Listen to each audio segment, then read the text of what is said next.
和熟人圈子聚会时，你要懂得低调，最好能将自己隐藏得无足轻重。与其谈论那些令人沮丧的倒霉事，倒不如扮作一个凡人，给大家带来一些娱乐和轻松。这样的气氛能够让大家开心，轻松化解大家的压力。反之，如果你过于炫耀，显得自己过于出众，那很可能会适得其反。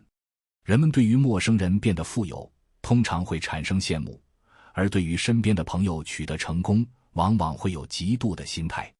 所以，与其展示自己的成就，不如适时隐藏自己，把自己显得朴实无华，这样大家才会觉得亲切。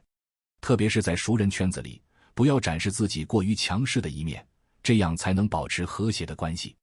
然而，在利益圈子中聚会时，情况则截然不同。这里，你要积极展示自己的价值，展现出自己是一位成就卓越的老板或有着巨大潜力的人。想要获得更多的机会和资源，你就必须让别人看到你的能力和潜力。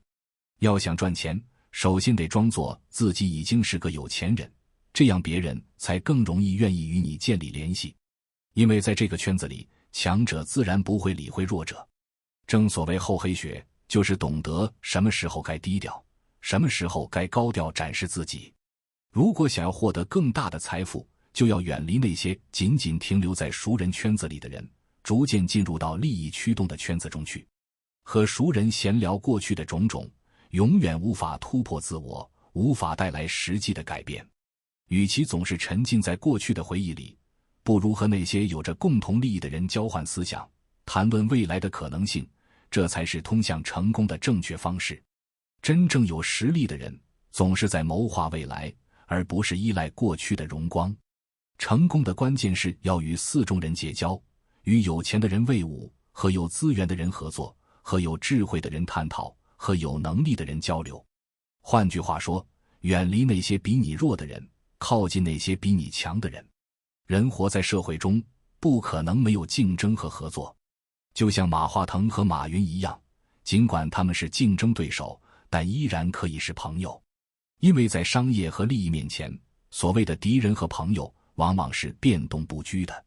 每个人之间的冲突往往源于短期内的利益争夺。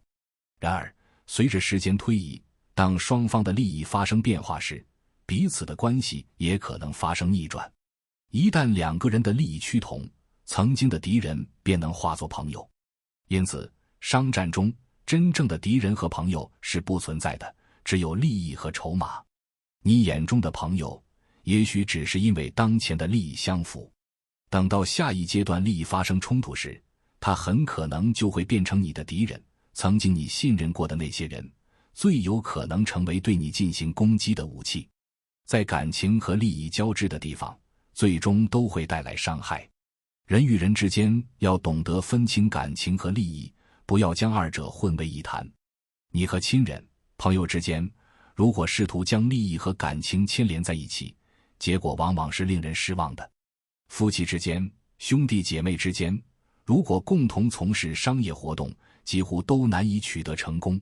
即使没有直接的失败，日常的争吵也会让关系变得僵化。因此，创业时一定要把家庭和事业分开，家庭关系和事业关系不能混淆。否则，一旦2者交织，家庭的矛盾会越来越严重，影响你的创业进程。最亲近的人应该是你坚强的后盾，而不是你最亲密的商业伙伴。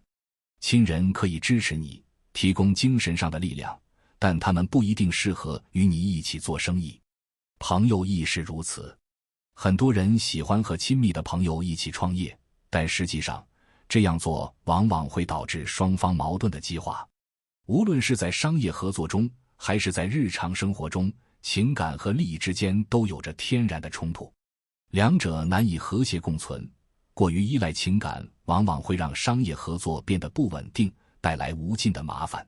总之，人生中有2条至关重要的规则，一是不要把感情和利益混为一谈，二是当你面临利益关系时，要保持清晰的头脑，不让感情影响你的决策。无论是和亲人做生意，还是和朋友一起合作，都需要时刻保持警惕，分清楚彼此的角色。家庭和事业，情感和利益，始终是两条平行线，不能随意交叉，否则结果往往不尽如人意。今天先分享到这里，如果对你有帮助，欢迎按赞订阅智慧补丁，超越自我，完善人生。